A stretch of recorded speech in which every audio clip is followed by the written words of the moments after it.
Murtaza. Welcome to the Impact Revolution channel. It's a big pleasure to have you with us. Thank you so much. How are you doing? Thank you. Thank you for inviting me, and it's a pleasure to be here. I'm doing well, Uh, thank you. Very good. Yes, sorry for the small technical issues. That's why we were a bit delayed. However, now we are all seems to be fine. So I just wanted to start with two personal questions, if you don't mind, so the Sure, audience knows you a bit better, and then we can go to the professional ones. That's okay? sure, sure, sure. All right, cool. So first one will be Murtaza. If you could wake up anywhere in the world tomorrow, where it will be and why? I would love to wake up in Zanzibar again. Zanzibar. Okay. Why Zanzibar? It's because it is peaceful, it's calm, it's a beautiful island to be. Uh huh.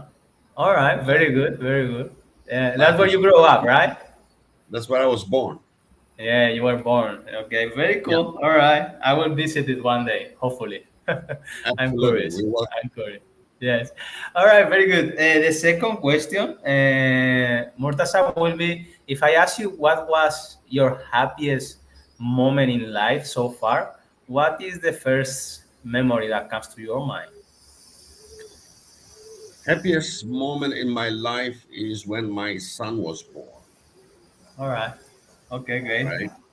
Uh huh. 23 years ago. And that was the happiest moment in my life because I could not believe I'm holding a baby that was produced from me and my wife. Beautiful. Yeah, that has to be something different. I'm not a father, so I Absolutely. cannot tell. I cannot share that yet. Yeah, so it was a different feeling altogether. And uh, couldn't believe the feeling, but it was a great feeling altogether. Happiest day. okay. All right. Yeah. Very good. Thank you for sharing that. Now we Mhm. can go to the more interview-like questions, Murtaza. And I was wondering, someone who really knows you very well and highly admires you and respects you so much, how will define who is Murtaza Versi? I think they will they will say he's tenacious. He's a person who will never give up. Tenacious. Uh-huh. Uh, with a lot of grit Okay. uh, and can be very helpful, but don't cross his boundaries because he will Mm. throw you out, right? All right. Very good. I love it. It sounds a bit like me. There is a Japanese Uh-huh. saying, that says, if you heard me once, it's your fault, but you heard me twice, it's my fault. Yeah, you know? So it's something yeah, like about the boundaries thing. I sure, like to sure, remember this quote. sure. All right, very good. Thank you. So I wanted to know, you are a leadership coach and trainer, right, in corporations, a kind of culture transformation consultant. I was wondering, what is your why and what made you to go to this field? Yeah, interesting question, a nice one, because my background has been in the you see, when I was about 17, I was to go to university, and Uh-huh. um, a sad thing happened in my life, and my father passed away, and I was the eldest. And at that particular time and moment, I had to cancel all my plans and Mm-hmm. start readjusting myself to be able to take care of the family. And so I started work. Go. And as I started work, I was able to, and it was about, um, my name says I'm a leader. Murtaza means leader. So I Okay. started taking a leadership role in the family, and I started. Um, I think I got matured a little earlier than everyone else, than my peers, and I started to Mm-hmm. work, and that work enabled me um, to be given the opportunity to learn. Mm. A company that I worked for knew that I missed out my university education, and so they gave me the opportunity to learn and go for learning at different institutions, right? Uh-huh. And with that, I felt empowered. I felt I could make decisions, and that's when it struck me that I enjoyed helping people now, because that when I got help, I could see where I was going in my life, and that's when I felt, well, you know what? I think I can help people as well. Mm, And beautiful. working from commercial perspective, and I moved to the other arena of saying, let me start my business of helping people move to another level. And I looked at Tanzanians, and I felt, they are Tanzanites, a gemstone in Tanzania that you only get in Tanzania. They are Tanzanites, and they only become valuable if you polish them, just like any other gemstone, right? Mm. And so I said, I will be that polisher. All right, very good. Nice to hear that. And that's when I started my business in terms of capacity building. Um, and that's how I ended up. And it's now 15 years, and we've grown from basic facilitation. We were facilitating, we were training, and we started moving up into different levels of personal development so that I could help other people. So my why really was to help leaders develop more leaders so that they can lead through leaders, Uh-huh, uh-huh. right? Definitely. Because they can impact lives. I wanted Uh-huh. leaders to develop more leaders to impact lives. Yeah, inspiring kind of leadership, right? So they can Correct. inspire how you were inspired when you were younger. Very good. Thank you so much. That's very cool. And I was wondering, Murtaza, when you started off your own business, what was the biggest challenge that you had to face or overcome? Yeah, I think with any business, there are various challenges. Mm-hmm. When you're in a working environment, you know that you're going to get a salary at the end of the month, right? When you start your business, one of the things that really I had to work my way around was first to discuss with the family, because played an integral part of my success. So I had to discuss with them and to understand what are the sacrifices that we're going to go through as a family, right? So that was one thing that I worked through. The other challenge, of course, is when I started my business, I had moved from a town called Arusha to a city in Dar es Salaam. It was only 1 year when I left my job. So I did not have enough network in Dar es Salaam. Uh-huh. Sure. So one of the thing was to build my network. Mm. Very good. The other thing was to be able to understand the mindset of my customers. As Mm-hmm. much as I felt that they needed the programs I was running, um, we needed to understand whether they were able to see my perspective and say, yes, we need it, Mm. right? That could be the Because, more challenging thing for, especially for coaching business. yeah, My world. yes. So, people say, yes, we need it, but when it's time to come to the crux of the matter, then they are not there for you, right? It's not a priority. It's not the most Yes, important thing. They say, yes, right? the wait, the delay, and then there was delay, so delay decision making. So that was a challenge, and it's look, starting up a business is not easy. It's the persistency. It's again, that's why I said tenacity plays a bigger role in saying I'm not ready to give up. I will go. I will Totally. fight my way through. And yeah, thank God I was able to build relationship, and that's where my slogan comes in with engage, relate, and perform. You need to Ca- engage with people, relate with them to be able to perform. Yeah, right. Engagement, connection. Yeah, I believe also in that. In the part of connection, emotional connection. Very Yeah. good. What would you share that so far your biggest lessons learned? This channel is for startups and entrepreneurs, like you, right? And I was wondering if you have any favorite best lessons learned that you could share to thrive. Yeah, the best lesson learned is number one, um, um, don't feel ashamed of saying that you're not doing well. Mm. Seek out help when needed, right? Uh, get the right people to help you because not everyone will want to help you. So identify people who will be your coach, who will be your mentor. They'll be able to guide you and assist you.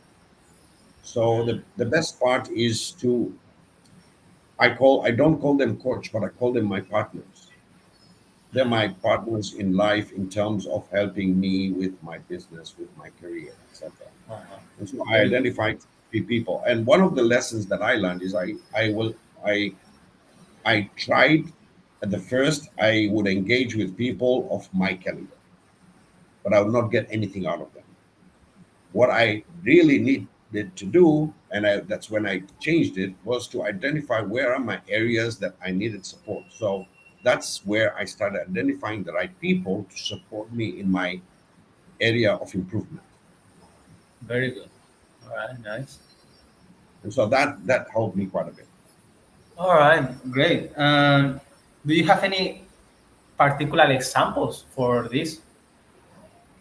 Yeah. So, when you're working, one of the things is I was in the commercial perspective and operational. So, yes, I did do a lot of finance, but I was not really an expert in finance. Uh-huh. And so I looked for a partner who was had a huge insight in financial understanding, right?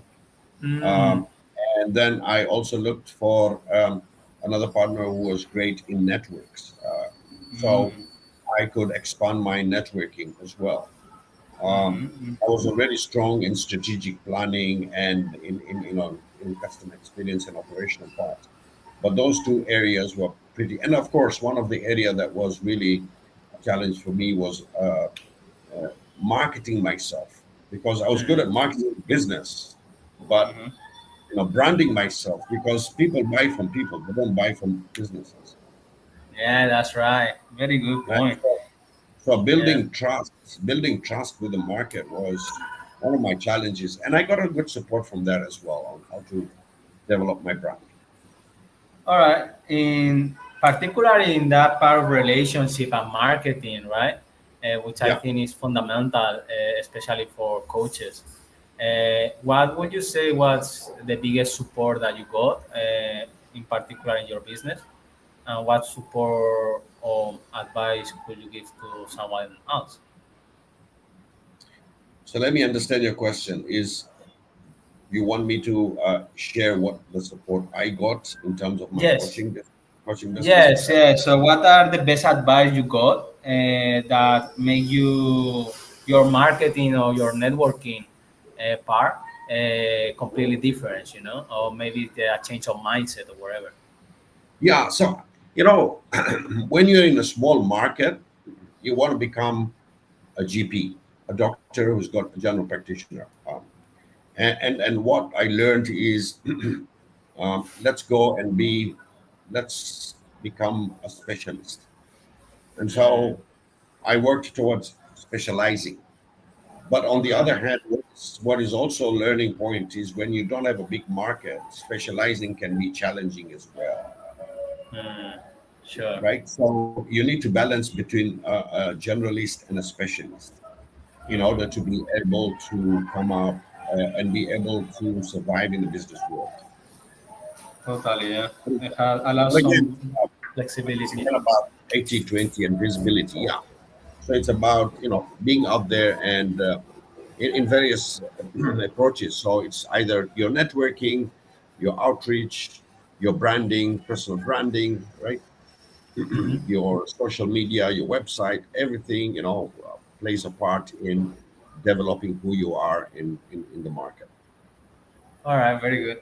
And in terms of that, a part of the networking and marketing, what has been or what was your biggest challenge?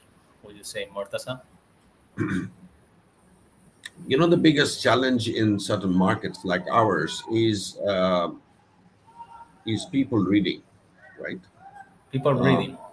yeah, so sending out Oh, outreach emails, right? You're trying to get people's email addresses so that you can outreach through using their emails. Um, 1 second, 1 second. It was cut. Can you come again, please? okay. So the biggest challenge is to be able to gather email address so that you could Uh, send, the email. But uh-huh, we found out that email was not the best approach for our uh-huh. marketing. And Okay. so, learning through that, we went into videos and podcasts. And again, we learned that, long podcasts don't work. Short podcasts work better. Mm-hmm. So Okay. it was all about understanding the market, understanding my target market.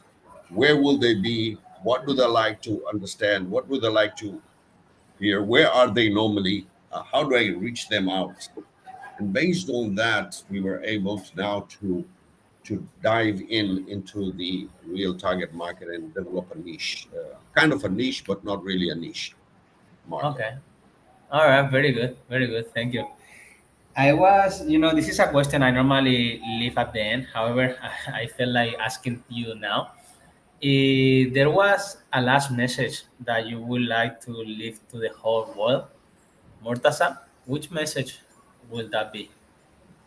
For me, the message is listen, the only way to really sustainably drive your success is by continuously engaging with people. And it's not about engaging only, it's about engaging in terms of understanding Uh-huh. what they want Uh-huh. and be able to relate with them and Uh-huh. foster relationships with people, because on our own we can never succeed. When we do that, we are able to succeed on a longer term. And so my life has been around, and I share that, enhance engagement, foster relationship to drive any results or anything that you need on a long-term basis.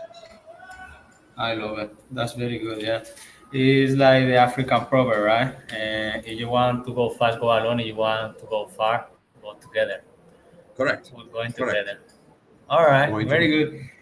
What are the best tips that you could give us to foster engagement and to engage with people and to really understand what they want? fostering. Look, if you want to foster engagement, you've got to have understand what are your values and what are the values of others, right? Very good. Um, so it's about understanding your internal operating system, your iOS, Mm-hmm. understanding other people's iOS, and ensuring that we have our joint iOS, internal operating system, through Uh-huh. engagement, right? When Uh-huh. you look Very at good. fostering relationship, is that when you start engaging through our iOS, that's when you're able now to align with each other and be able to support each other in whatever way we want. So I would say empathy is one of the biggest breach. Mm-hmm. Mm-hmm. For me, what I say is that when you define your climate that you want and you develop the culture that you want to create, and Mm-hmm. with that, the bridge becomes leadership to be able to drive success.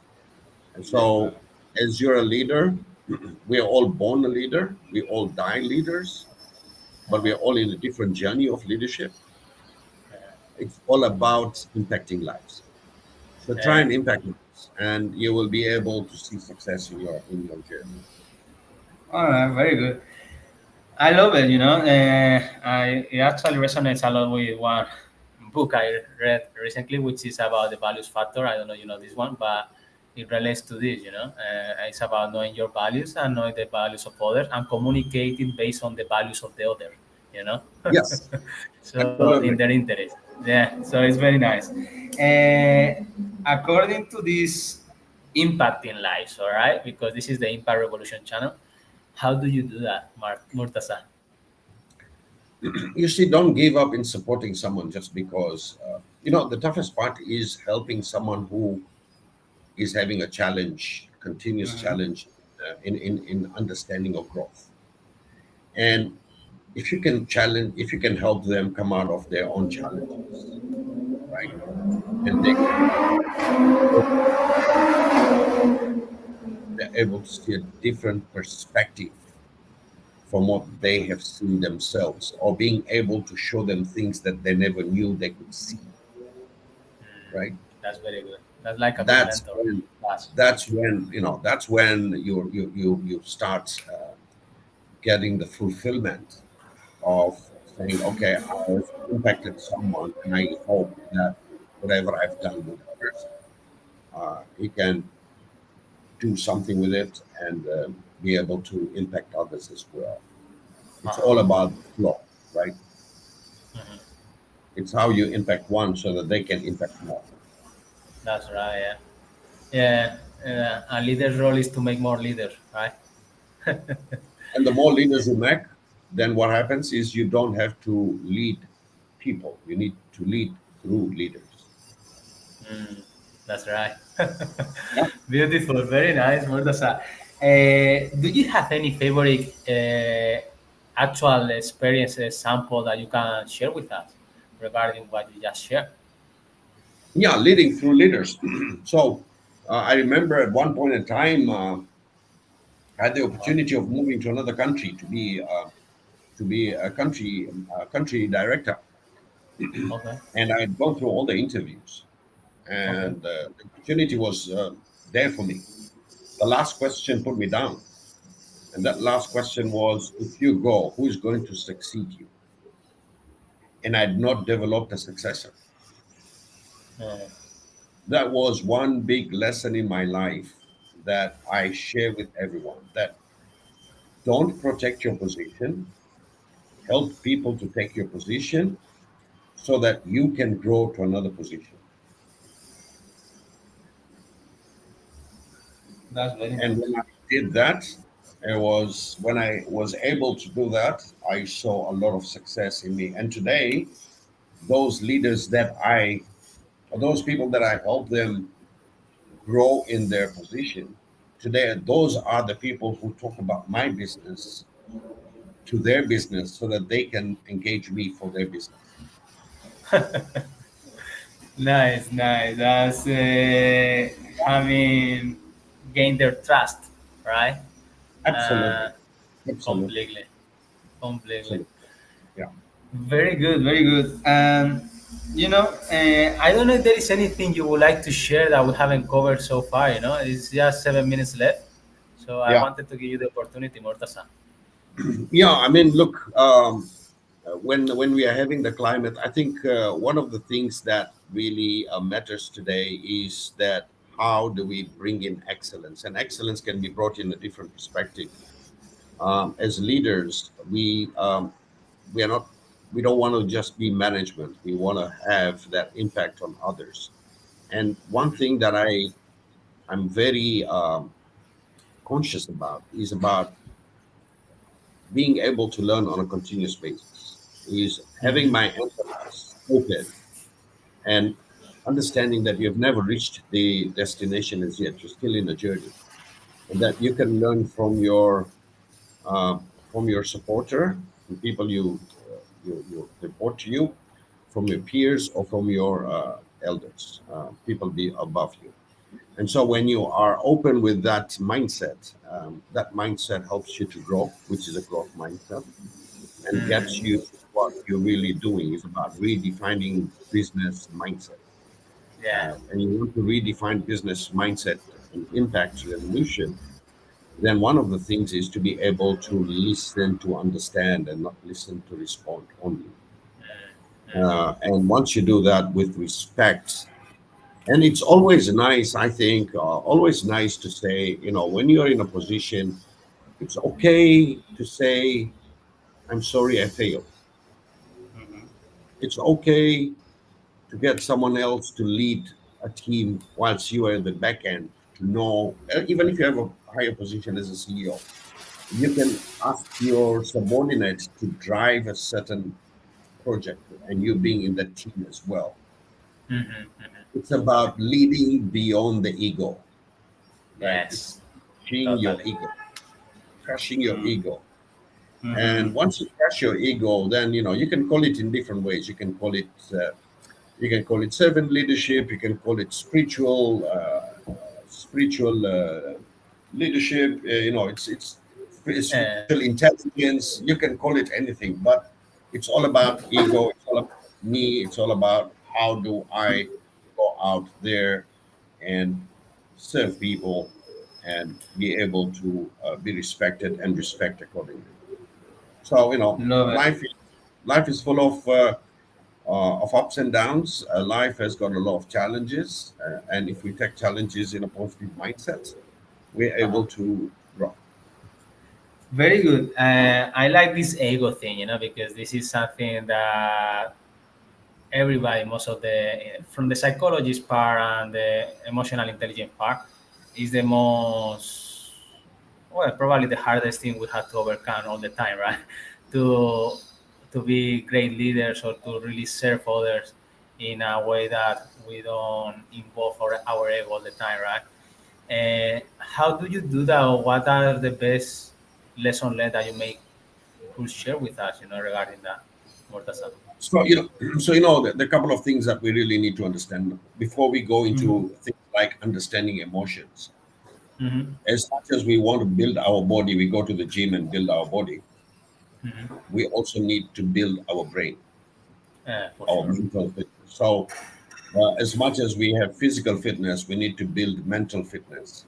And mental Mm-hmm. fitness really happens when you start working with your mind to take it to the positive energy rather than to the negative energy.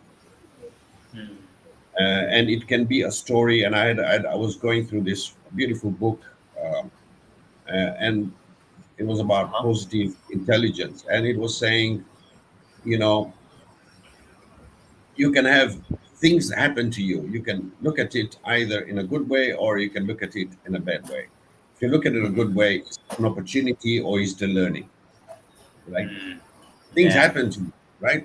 And so when we start learning, sometimes you need to unlearn to learn Mm-hmm. habits. And I think when we do that on terms of ego, is understanding that having a self-talk, having the mental fitness of understanding yourself, being aware of yourself, being aware of how your emotions come through, how you manage it at that particular time and moment to get positive results that way. And it doesn't come overnight. It comes through a lot of practice. Yeah, for sure. Yeah, that's why I do what I do, right? Because it's about doing the work, like you say, to go to the gym. Dumbbell, you lift it, you do exercise, with emotional intelligence as well. It's the same way. Yeah, And mind fitness. when you go to the gym the first day, you don't see the muscles. Uh-huh. That's right. As you continue going, you don't know when the muscles are popped out. Uh-huh. And suddenly you find yourself muscular. It's the same with the brain, right? You need to develop it. You Yeah. need to give it. You need to give that mental fitness. And It's once you do about that, neuroplasticity. Yeah, it's exactly, about the idea that our brain is designed to adapt and to learn and to create new pathways. absolutely, it's Yeah. very placid as well. So we can develop what we want to develop. Uh-huh. Very good, thank you. We are in the last minute, okay, and I wanted to ask you, because I'm a very myself committed to lifelong learning. I just share. What is your best way of learning, or is there any tip that you can share with us? So I have to do it to learn it. I'm a kinesthetic learner. Okay, okay, do it to learn it. Yeah, very good. Yeah. I love it. Yes. So if I have to just read and understand, yeah, it's good. I can do that. But for me, it's about going there and trying it out and understanding how it impacts me, it impacts people around me, and for me, I have to do it to learn it. So every one of us have a different way, a style of learning. Some there are those who can just listen, auditory learners. They're great. They can listen and just understand. There are those who have to see to understand. Others have to do to understand. So for me, it was more about listening and doing to understand. And so Yeah, I definitely. just love doing it whenever I get the opportunity. Very good. Thank you so much for sharing that last day. That's beautiful. I totally agree. It's doing by learning by doing, right? Correct. And sure, Murtaza, we are at the end of the interview. Is there anything else you would like to share or want to say? I really appreciate you inviting me to this episode, and we connected, and again, it's through engagement that we had and the relationship that we've built, and today we are able to share with the world. I mean, you're doing a great job. Thank you so Thank you. much for having me, and wishing you success in the impact revolution Thank you, journey. Murtaza. I really appreciate it. It was an absolute pleasure. Thank you so much. We keep in touch. Thanks a lot for the kind words. Thank you. Absolutely. Okay. Ciao.